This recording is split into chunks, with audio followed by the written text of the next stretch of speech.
Hola, buenas tardes. Bienvenidos a una nueva sesión del programa de Educación para la Salud, ¿Quién dijo miedo? En esta ocasión tenemos un invitado de lujo. Tenemos un tema que es para muchos temas y para ello he contado pues con una persona que yo conocí hace ya, va a ser 2 décadas.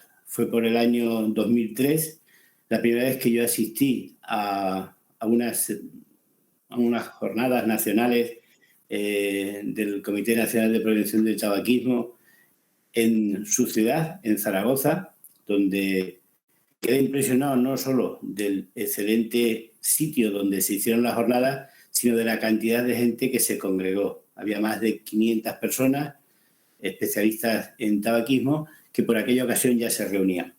Yo trabajaba en drogodependencias y, bueno, sí, sabía cosas del tabaco, pero todavía no sabía o creía que no sabía lo suficiente. Puesto que allí me encontré con Rodrigo Córdoba, que era una persona que ya había publicado cientos de artículos, que era una persona que tenía una actividad tremenda en este campo y que aparecía en los periódicos con artículos como la ley del tabaco no perjudica la hostelería o las banderas sirven para ocultar las lanzas o el tabaco es tan malo, la otra cara de la industria del tabaco, de la economía del tabaco, el poder de la nicotina, que eran artículos que realmente pues, nos servían no solo de información, sino también muchas veces de formación. Bueno, pues yo podría decir que de Rodrigo muchas cosas, pero una de las cuales creo, y quizás la conozco desde la otra barrera, es que quizás sea el médico que más se haya podido reunir con distintos ministros de sanidad, ¿eh? Y por eso yo lo considero uno de los ideólogos de la ley 28/2005. Yo sé que Rodrigo peleó mucho, muchas visitas, muchas horas, muchas peleas con no solo ministros de Sanidad, sino con muchas personas para conseguir que esa ley, la ley de medidas sanitarias frente al tabaquismo, saliese a la luz y saliese lo más fuerte posible. Todos sabemos que esa ley del 2005 hubo que renovarla porque había un sector, fundamentalmente el de la hostelería, que se veía muy, muy perjudicado.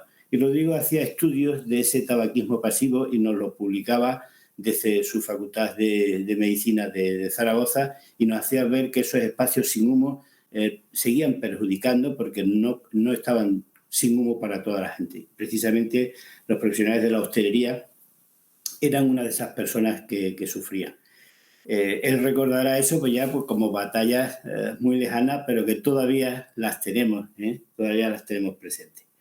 Bueno, pues fruto de todo ese trabajo, Rodrigo coincidió con un paisano suyo, con Armando Peruga, que tuvo responsabilidades en la OMS y pensó algo de esto, o se le abrió algo de esto de los mitos. Es decir, ¿qué son estas cuestiones que muchas veces cuentan las personas o dicen la gente? No sabemos si es verdad o no. Un mito es algo a lo que se le atribuyen cualidades o excelencias que no tiene. Y Rodrigo consiguió, con un libro que publicó allá por el 2009, describirnos 50 mitos, pero que no son 50 mitos, sino que son 50 enseñanzas científicas, 50 enseñanzas en las que podemos enriquecernos cuando la leemos por la excelente bibliografía que tiene y que a mí me sirvió y me sigue sirviendo para seguir haciendo mi labor como médico al frente de las conductas adictivas, para formarme, para informarme y sobre todo para seguirme formando después de tantos años, ¿no? Ahora mismo muchos de nosotros no sabríamos qué sucedería si todos los días el telediario abriese con la noticia de que un Airbus 320 cae en algún lugar de España y fallecen 150 pasajeros. Todos los días, 150 pasajeros. O no sabríamos qué pasaría si en las noticias se abriesen diciendo que un conductor, bajo los efectos de alguna sustancia tóxica, ha atropellado a 7 personas y han resultado fallecidas esas 7 personas Pues esas son las 7 personas que fallecen diariamente, víctimas del tabaquismo que no usan, del tabaquismo pasivo. Esas 150 personas que caen del Airbus son esas mismas 150 personas que fallecen por el consumo de tabaco. Pero muchas veces, y sobre todo en Extremadura, no nos damos cuenta de qué sucedería si todos los días nuestras noticias nos dijesen que 5 extremeños fallecen. Pues esas son las realidades a las cuales nos enfrentamos médicos como Rodrigo, que lleva muchos años trabajando en tabaquismo, y de las realidades en las que me encuentro yo. Supongo que si esto fuese así, nuestras autoridades sanitarias tomarían cartas en el asunto. Supongo que nuestros gobiernos, nuestras cámaras legislativas tomarían cartas en el asunto, y nuestra sociedad civil también. Bueno, pues ha tenido que pasar otra pandemia, esta del coronavirus, para que nos demos cuenta de que todas esas medidas sanitarias que se toman sirven para algo, ¿no? Pero curiosamente todavía estamos en esa España de las dos vías, la España en la cual se permite fumar en las terrazas y en otras en las que no se permite fumar en las terrazas. De eso también Rodrigo tendría para hablarnos todo lo que quisiésemos, porque sabe muchísimo de eso y sabe también por qué no se cumple, ¿no? Es decir, por qué en unos sitios sí y en otros sitios no. Pero no ese es el asunto. Yo el asunto que quiero que nos trate él es de los mitos. De esos 50 mitos, evidentemente no nos va a poder hablar. Yo sé que él los tiene clasificados en 5 apartados: mitos en relación a la libertad, yo fumo porque me gusta o yo fumo porque quiero, mitos en relación a la salud, de algo hay que morir, eso lo repetís mucho de vosotros, o mitos al dejar de fumar, ¿no? Al dejar de fumar se engorda, o mitos sociales, si es tan malo, ¿por qué no se prohíbe? O mitos en relación a la economía, ¿no? Si se deja de fumar, la hostelería tiene que cerrar. Vemos que se prohibió fumar en los establecimientos y no pasó nada. Bueno, pues de esos 50 mitos te dejo que tú elijas, ya que eres el autor del libro y el padre de esta criatura, elijas lo que quieras y nos cuentes lo que a ti te apetezca. Sabe que esto es un grupo de educación para la salud en la cual llegaremos a muchas personas, y muchas personas, con lo que tú les digas, podrán cambiar su futuro con respecto a la salud. Así que muchas gracias, Rodrigo, por aceptar mi invitación. Muchas gracias por perder parte de tu tiempo en estar con nosotros, y muchas gracias por todas esas batallas que has librado frente al tabaquismo y que sigues librando día a día. Muchas gracias. Cuando quieras. Bueno, en primer lugar, muchas gracias a Manolo Barragán y al trabajo que estáis haciendo con esta iniciativa de educación para la salud, que nunca sobra este tipo de iniciativas. Casi has acertado en los mitos en la selección de mitos que voy a tratar, más o menos es los que tú has intuido que comentaría, más o menos. Eh, ya sabemos que, como has dicho, que estamos llenos de mitos, bulos, falsedades, mentiras, y que eso está inundando eh, la- el ambiente social en muchos terrenos, ¿no? Pero vamos, nos vamos a referir al ámbito del tabaquismo, porque esos mitos o falsas creencias o errores de concepto se han inyectado artificialmente, no han sido una cosa natural, se han inyectado artificialmente durante décadas por parte de la industria tabaquera y sus aliados. eh, a menudo se asocia tabaco a libertad. Ese es el principal mensaje de la industria, es tabaco y libertad. Entonces, muchos fumadores creen que fuman porque quieren, por voluntad propia, por decisión propia, consciente y razonada, ¿no? Y realmente eso está muy lejos de la realidad. Realmente, todo el que ha sido fumador sabe que el primer cigarrillo es una cosa bastante desagradable. O sea, digamos que hay que hacer un esfuerzo para que te llegue a gustar el cigarrillo, ¿no? Como puede ocurrir en algunas personas con ciertas bebidas, como la cerveza o incluso la tónica, ¿no? Entonces, en ese inicio del hábito es inconsciente, y normalmente en España, por término medio, la edad de inicio está en torno a los 14 años. Y a los 14 años no se tiene ni la edad psicológica ni la edad legal para decidir. Y a esa edad no se deberían tomar decisiones que tienen consecuencias graves a largo plazo, pero que no se ven, no se es consciente de las consecuencias a largo plazo. De entrada hay un problema legal: cómo se vende tabaco a niños y niñas de 14 años, pero vamos, tampoco voy a entrar en eso. Lo que deberían saber un adolescente que empieza a tontear con el cigarrillo es que basta consumir 100 cigarrillos, 100 cigarrillos para que se desarrollen los suficientes receptores de nicotina para hacerse adicto y vulnerable a la adicción al tabaco. Esos 100 cigarrillos se pueden consumir en unos meses, en un año, en 2 años. Por término medio, a los 16 años, los adolescentes ya se convierten en adictos a la nicotina y comienzan a fumar diariamente. Y esas primeras experimentaciones, por supuesto que tienen poco de voluntarias y conscientes. Influye mucho lo que hagan el entorno social, el grupo de amigos, el grupo de pares, lo que haga su familia, lo que hagan sus hermanos mayores. E influye mucho la publicidad. Sabemos que 1/3 de los adolescentes comienzan a fumar influidos por la publicidad. Aunque ahora está regulada, sigue habiendo muchos mensajes publicitarios en redes sociales, en Internet, influencers y todo este tipo de historias que la industria busca para compensar lo que lo pueden hacer en anuncios estáticos, en vallas publicitarias. Tal. La industria también sigue utilizando, por ejemplo, el cine, el teatro, eh, para presentar personajes fumando asociados al glamour, al ser guay, ¿no? Para intentar captar nuevos clientes para su eh, rentable negocio, ¿no? La publicidad, todos sabemos que influye en los valores sociales, influye en las pautas de comportamiento, influye en los estilos de vida, y que la publicidad genera prejuicios, necesidades y expectativas. Luego, la publicidad está detrás de una gran parte del inicio en el consumo en los adolescentes, ¿no? Y realmente es raro comenzar a fumar después de los 18 años y todavía más raro después de los 25. La gran masa de fumadores se inician en el consumo antes de los 18 años, es decir, insisto, antes de tener la edad psicológica y legal para consumir. En relación a esto, a esa falsa percepción de que uno fuma porque quiere, tendríamos que añadir también, como ha dicho Manolo, la fantasía, el mito de que uno fuma porque le gusta, fumo porque me gusta. Bueno, es una percepción que algunos fumadores tienen. Creen que fuman porque les gusta. Bueno, también los adictos a otras drogas también creen que les gusta esa droga, sea alcohol, cocaína, heroína, cannabis, lo que sea, ¿no? Es una fantasía. De hecho, Allen Carr, que fue aquel escritor que escribió aquel libro de dejar de fumar es fácil si sabes cómo, ¿eh?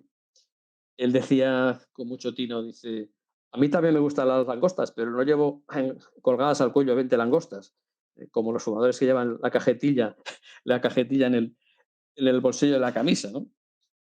Es decir, esto es algo más que una cosa que se hace por gusto. Es una adicción, como todo el mundo sabe, ¿no? De hecho, el 70% de los fumadores quieren dejarlo, realmente no les gusta lo que le hacen, ¿no? Lo que hacen, ¿no? Les gusta fumar y les gustaría dejarlo, ¿no? Como ya decía Jean-Paul Sartre, que la felicidad no consiste en hacer lo que uno quiere, sino en querer lo que uno hace. Y esa es la cuestión, que la mayoría de fumadores no desean, no quieren lo que están haciendo, no les gusta lo que están haciendo. En términos, digamos, en términos, palabras en inglés, diríamos que los fumadores confunden muchas veces el liking con el wanting, ¿no? Fuman porque lo necesitan, no porque les guste, ¿eh? Wanting, lo necesitan, lo desean, ¿no? Lo que está claro es que hay una falsa, como ocurre en todas las adicciones, hay una falsa percepción de autocontrol. Realmente en las adicciones es el producto adictivo el que te controla a ti. Tú no controlas el deseo de fumar. Porque realmente cuando ya llevan muchos minutos sin fumar, algo en el cerebro está llamando a una nueva dosis. Es como un monstruito que hay dentro del cerebro que te pide una nueva dosis para calmar su malestar, ¿no? Y eso en definitiva es la adicción, ¿no? El deseo compulsivo de consumir nuevas dosis de un producto que es un producto que es muy estimulante, que en 10 segundos hace hace su efecto en el cerebro, después de una calada en 10 segundos, tiene un impacto en el cerebro de refuerzo y de alivio del síndrome de ansiedad, ¿no? De ansiedad de falta de tabaco, ¿no? Luego la gente ni fuma porque quiere, ni fuma porque le gusta, fuma por adicción, básicamente, y comienza a fumar sin ser consciente de en qué lío se está metiendo, ¿no? Pero bueno, yendo a otro mito, es el mito ya relacionado también con lo que decíamos antes del tabaquismo pasivo y las leyes, las regulaciones, ¿no? Hemos oído muchas veces que esto de las prohibiciones son contraproducentes, ¿no? Porque el prohibir algo hace más atractivo esa conducta y aún buscas más en este caso, el tabaco, ¿no? Y es curioso porque la industria tabaquera, en realidad, que tiene concepciones ultraliberales de la economía y de la sociedad, se apuntaron al lema ese del 1 de mayo francés del 68, prohibido prohibir, prohibido prohibir, que eso está mal prohibir, ¿eh? Porque, claro, porque les conviene a sus intereses que no se regule el consumo de tabaco en espacios públicos, para proteger a los no fumadores, que es uno de los temas que también ayuda a crear un entorno social favorable a la cesación, a que la gente le sea más fácil dejar de fumar, y va en contra de los intereses de la industria y a favor de las gran número de personas que desean dejar de fumar y aquellas que desean protegerse del humo ambiental de tabaco, que es un producto tóxico cancerígeno. Realmente, aquí haciendo un poco de filosofía, realmente el respeto a la vida y a la protección de la salud son valores respetados de forma universal. Ya desde la filosofía liberal de influencia judeocristiana, que diríamos que es la filosofía eh, dominante, ¿no? Por ejemplo, John Locke, que era el padre del liberalismo clásico, afirmaba que la vida no es una propiedad sobre la que se tiene jurisdicción, sino que se posee en depósito, ya que es propiedad divina, de ahí la obligación de respetarla, ¿no? Eso es una concepción, en cierto modo, cristiana y muy respetable, ¿no? Otros filósofos como Kant decían que los deberes para con uno mismo, preservar la propia vida o salud, desarrollar los propios talentos, son las obligaciones más centrales del ser humano. Luego, desde el punto de vista de la ley natural, la obligación, el deber de preservar la propia salud debe basarse en la existencia de normas morales inherentes a la naturaleza. Pero también, desde el punto de vista de los agnósticos y no creyentes, no hay ninguna duda de que la salud pública y la protección de los menores son bienes que hay que preservar por razones de justicia y equidad. Es decir, el conjunto de la filosofía apoyaría las leyes y las normas reguladoras del consumo de tabaco en espacios públicos. Incluso el Stuart Mill, que es otro de los padres del liberalismo, decía que el límite de la libertad personal es el prejuicio de los demás. Es decir, tu libertad termina donde empieza la libertad de los demás. O como se decía en algún caso, en el caso del humo del tabaco, si la libertad de fumar termina en la nariz del no fumador, de alguna manera, ¿no? O sea, las regulaciones de los espacios sin humos tienen pues una base de salud pública y una base filosófica y de sentido común enorme. Es decir, no hay razones para oponerse de forma racional a las regulaciones del consumo de tabaco que protegen a los no fumadores y ayudan a los fumadores a encontrar un ambiente más favorable, más positivo para dejar de fumar. Otro gran mito del tema del tabaco es que la fantasía que tienen muchos fumadores de que el fumar les ayuda a afrontar el estrés, a afrontar la ansiedad, ¿no? Realmente, la única ansiedad que alivia el encender un cigarrillo es el síndrome de abstinencia. Es decir, aquí se confunde el pirómano con el bombero. Es decir, la ansiedad de la vida, los problemas de la vida, no se solucionan con ningún cigarrillo, ¿eh? Los problemas, tú te fumas el cigarrillo y el problema sigue exactamente igual donde estaba, ¿no? Lo único que alivia al hacer unas caladas de nicotina, es el mono de nicotina, el deseo de fumar, el calmar ese monstruito que hay en el cerebro que te pide nuevas dosis de nicotina. Vamos a ver, en realidad los fumadores, por término medio, presentan niveles de ansiedad y estrés percibido más altos que los no fumadores. Luego, si el tabaco aliviara el estrés y la ansiedad, presentarían niveles más bajos. Pero en los estudios que se hacen con baterías de test específicos para medir nivel de ansiedad percibida y nivel de estrés, dice que los fumadores tienen niveles más altos, no más bajos, ¿eh? Entonces, eso quiere decir que no sirve para afrontar la ansiedad y el estrés, ¿eh? Normalmente, incluso cuando se deja de fumar, a las, digamos, 6 u 8 semanas después de dejarlo, si medimos los niveles de ansiedad y de estrés, bajan al dejar de fumar, no suben, ¿eh? Con el síndrome de abstinencia se puede tener más irritabilidad, más malestar las primeras semanas, pero cuando se pasa esa fase de síndrome de abstinencia y ya se controla idealmente con apoyo psicológico, con apoyo farmacológico y con un seguimiento de algún profesional implica el tabaquismo, pues esos niveles de estrés y ansiedad disminuyen, mejoran y la verdad es que la salud mental mejora. Hay estudios recientes que nos dicen que la salud mental de la persona que deja de fumar tiende a mejorar, en ningún caso a empeorar. Esto es un problema que todavía hay psiquiatras que no han entendido y que ayudar a dejar de fumar a un paciente psiquiátrico es importante, no solo por su salud física, que eso es fundamental, sino también por su salud mental.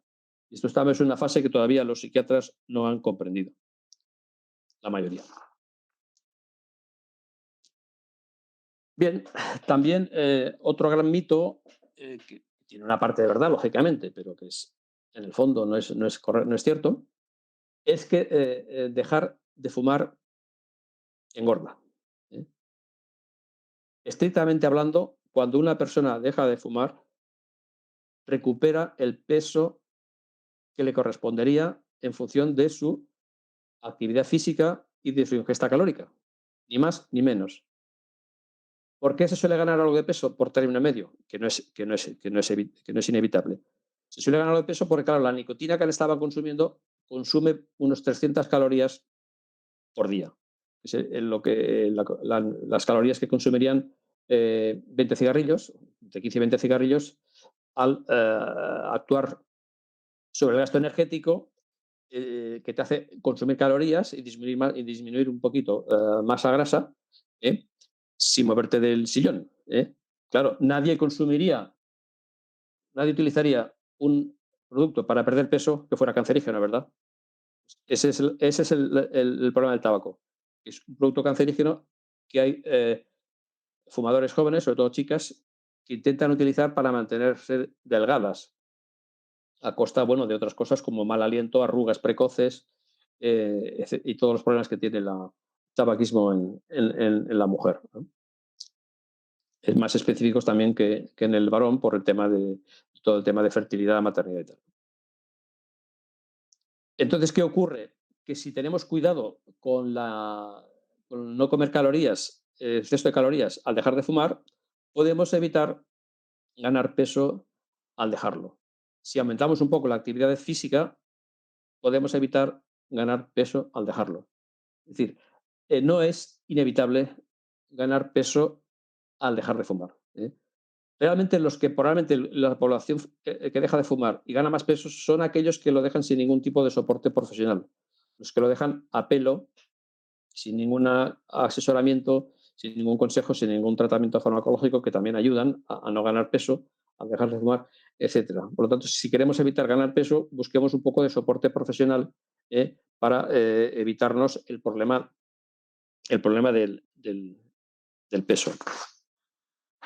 Y hay que tener en cuenta una cosa, para el corazón, lo que es la sobrecarga que supone a nivel cardiovascular fumar un paquete al día, equivale a pesar 40 kilos más. 40 kilos más. Una persona de 50 kilos, si fuma, es como si para su corazón está soportando 90 kilos, o sea, 40 kilos más en relación a un paquete de cigarrillos. De hecho, sabemos que los fumadores tienen una frecuencia cardíaca basal más alta, tienen riesgo de problemas cardiovasculares, etcétera, etcétera. Luego, no compensa para nada el tema, el miedo a ganar peso, no compensa para nada sobre los beneficios de dejar de fumar, aunque ganes 3 o 4 kilos de peso, para nada se puede comparar con los beneficios de dejar de fumar, incluso desde el punto de vista de lo que sería el- el- el- la sobrecarga cardiovascular para el corazón.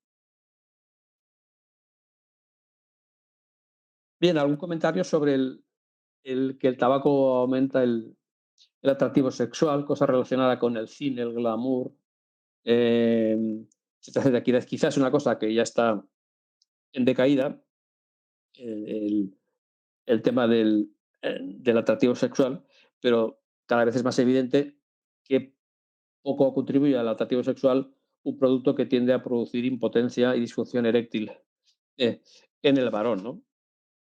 De hecho, el escritor Terence Moix, que falleció a causa de un enfisema, decía, cuando hacer el amor, ¿cómo hacer el amor sin aspirar después de una calada como hacían las heroínas de la Nouvelle Vague? Decía, pero no se me presentó la oportunidad porque gracias al tabaquismo entré directamente en la impotencia sexual, con el consiguiente deterioro de mis relaciones de pareja. Esto decía un famoso fumador como era Terence Moix, el escritor Terence Moix. Otro mito importante a considerar es el tema de la fuerza de voluntad. Es decir, que pensar que la gente que dice que yo no tengo fuerza de voluntad, que, que es un problema, que dejar de fumar solo es un problema de falta de fuerza de voluntad. Bueno, la voluntad como la musculación es una cosa que se puede ejercitar, ¿eh? La voluntad hay que entrenarla. ¿Cómo se entrena a dejar de fumar? Pues intentando dejar de fumar, fijándose una fecha para dejar de fumar, fijando unos objetivos, planteándose una reducción gradual antes del intento de dejarlo del todo. En fin, hay una serie de procesos madurativos en las personas que se están planteando dejar de fumar para avanzar en ese proceso, porque eso es un proceso.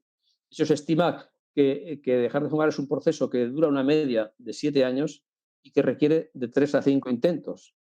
Es evidente que no todo el mundo lo consigue a la primera, pero por eso hay que persistir, entrenarse y mejorar esa fuerza de voluntad. De hecho, mucha gente y muchos fumadores tienen recursos para conseguir lo que se proponen. Han conseguido cosas a lo largo de su vida, han conseguido formar una familia, tener un trabajo, mantenerlo y han conseguido metas, ¿no? Pues también pueden conseguir el dejar de fumar, evidentemente, ¿no? A veces es conveniente hacer un recuerdo, un repaso de las metas que se han conseguido, se han alcanzado a lo largo de la vida y plantearse que también se pueden plantear como meta dejar de fumar, ¿no? Plantearse una meta de una vida libre de tabaco es una cosa que suele mejorar mucho la autoestima. ¿Eh? Y contra lo que se suele creer, se ha visto que las personas que dejan de fumar ganan amigos, no los pierden. Ganan amigos, no los pierden. Por lo tanto, la fuerza de voluntad no es algo que se tiene o no se tiene, es algo que se puede entrenar, como si fuera un músculo, ni más, ni más ni menos.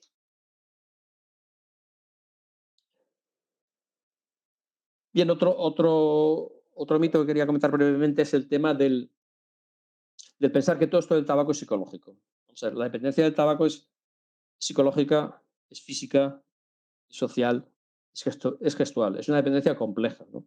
Pero no todo es psicológico. Hay un componente de adicción neuroquímico que está relacionado con una serie de neurotransmisores para el cual es útil usar algún tipo de fármacos durante 8 o 12 semanas, tampoco mucho más, pero hay 8 o 12 semanas claves para usar tratamiento, ¿no?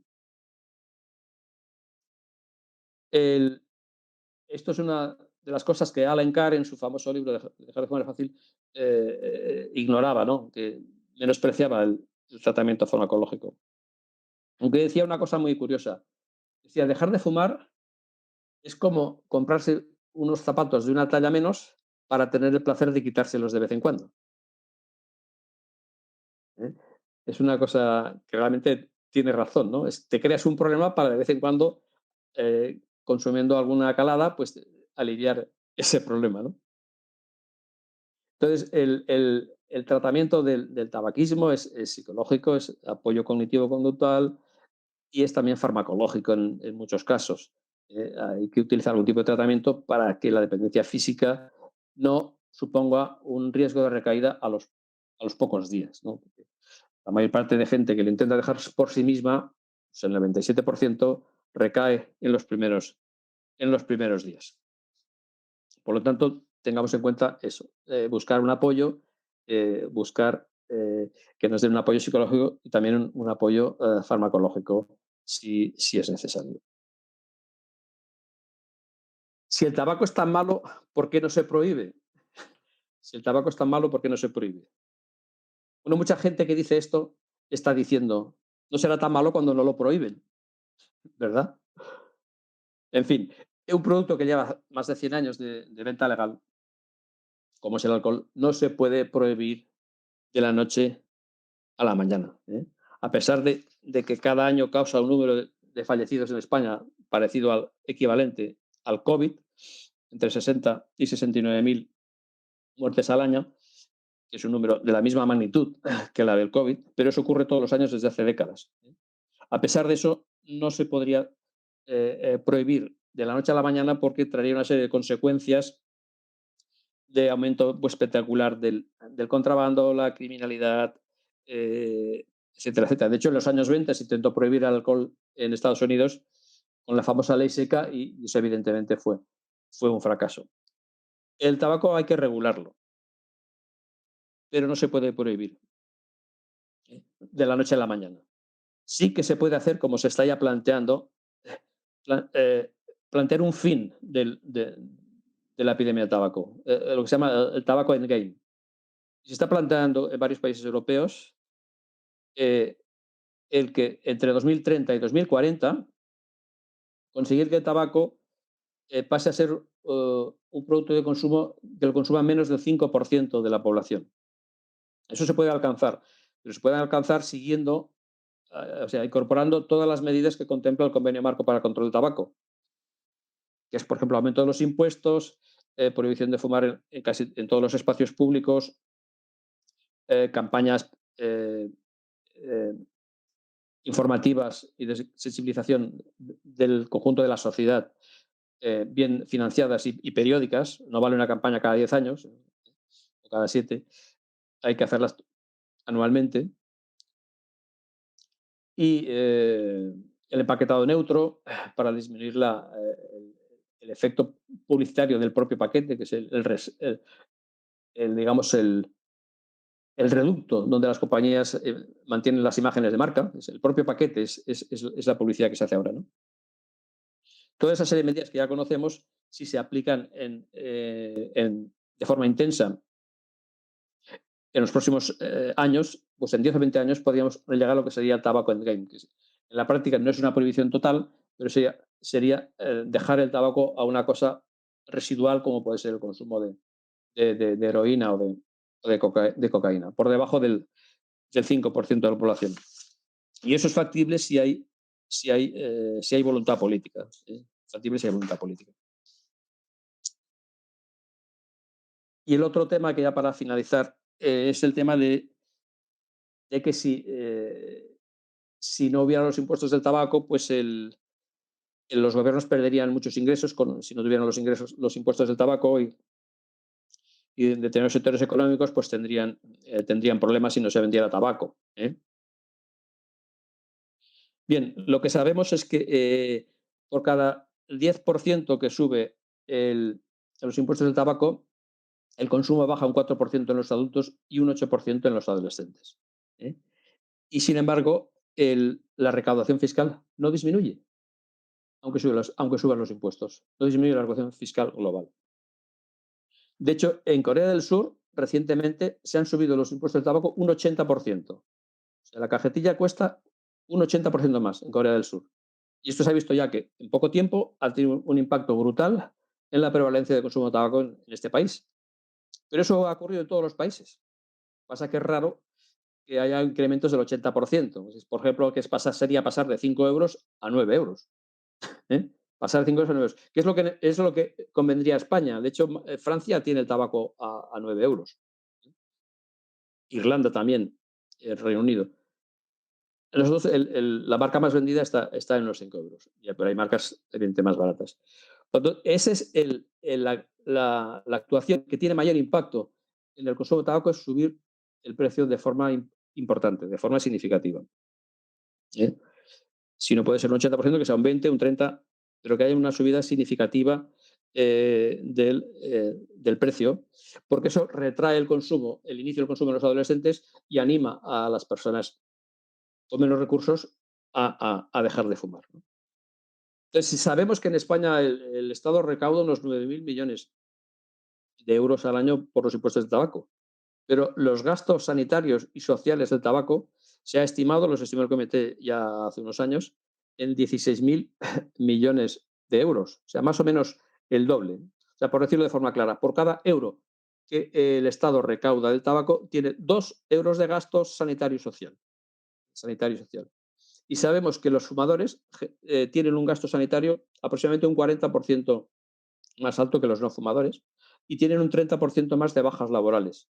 Esto es gasto sanitario y gasto social. Por lo tanto, dejar de fumar beneficia al conjunto de la economía, beneficia a la salud, beneficia a la economía y beneficia al conjunto de la sociedad. Por lo tanto, todo lo que sea estimular el dejar de fumar, ayudar a dejar de fumar y procurar que lo normal, lo natural y lo deseable sea que la gente no sea fumadora, es siempre positivo para todos, ¿no? Para la salud de las personas, para la salud comunitaria y para la economía del país. Y esto hay gente que no lo quiere ver, pero los hechos son muy claros. Para la economía individual, también el fumador medio gasta unos 1.200 euros al año en tabaco. ¿Eh? Unos 1.200 euros al año en tabaco que se puede ahorrar y dedicarlo a otras cosas quizás mucho más saludables, ¿no? Que fumar. Por lo tanto, hay muchos argumentos para animar a la gente a dejar de fumar. Y en todo caso, el libro de 50 mitos del tabaco que os he hablado lo podéis encontrar gratuitamente en internet y descargarlo en PDF, no hay ningún problema, para terminar de revisar los 50 mitos que trabajamos ya sobre el tabaco. Así que yo lo dejaría aquí. Si te parece bien, Manolo, si quieres hacer alguna última pregunta o comentario, estoy a tu disposición. Está muy bien lo que has hecho. No has repasado 5 mitos, has repasado muchos más mitos. Evidentemente no podemos repasar los 50, pero has hecho un buen repaso de todas esas falsas creencias o creencias a medias que muchas veces tienen muchas personas y que nos cuesta mucho rebatir.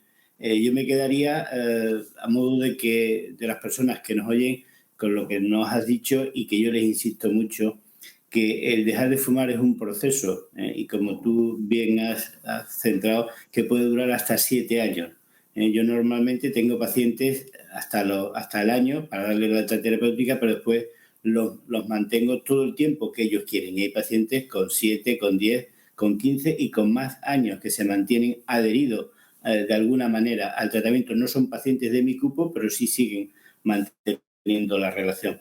Y me quedo con lo que nos has dicho de que, en definitiva, el dejar de fumar nos beneficia a todos, que es un eslogan que nosotros hemos utilizado, que el dejar de fumar nos beneficia a todos y nos beneficia a todos empezando por el principal interesado, que es el consumidor.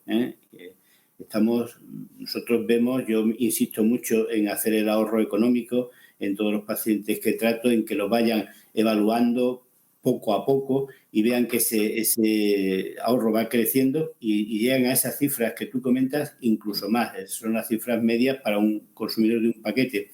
Pero tenemos consumidores de 2 paquetes que se van un mes a Asturias, a Galicia, se hartan de mariscos, se llevan a sus parejas, incluso invitan a sus hijos y todo eso es gracias al haber dejado de fumar. Y no han engordado, porque si podemos decir que engordan, es lo que tú has dicho, engordan en amistades. Son personas que les sube mucho su autoestima y son personas mucho más cordiales porque son personas mucho más sanas, tienen una vida mucho más saludable porque para controlar su peso empiezan a hacer ejercicio, salen a hacer ese ejercicio al aire libre y coincide con otras personas. Y podemos decir que sube la autoestima, como tú lo has dicho, de tal manera que parece otra persona distinta. Y yo lo veo mucho en los grupos de tratamiento, como estas personas parecen totalmente distintas a cuando empezaron.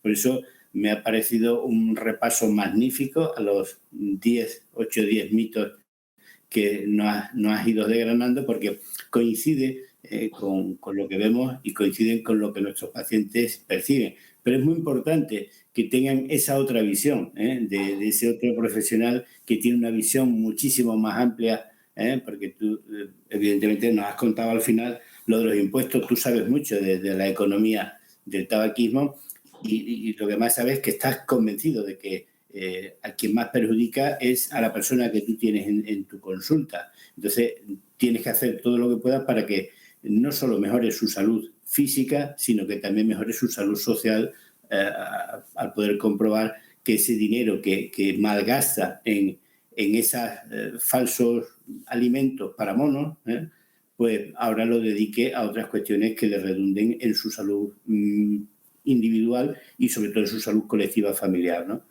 Por eso te agradezco enormemente el tiempo que nos has dedicado y reiterarte, pues eso, el agradecimiento mío y el de todos los pacientes a los cuales pretendemos llegar, porque son ellos el producto y muchas veces el objetivo de nuestro tratamiento. Así que agradecerte muchísimo tu labor, agradecerte mucho el tiempo que nos has dedicado y sobre todo que nos sigas enseñando cosas como también lo haces. Muchas gracias, Rodrigo. Muchas gracias a vosotros y hasta otra ocasión. Muy bien. Hasta luego. Hasta luego.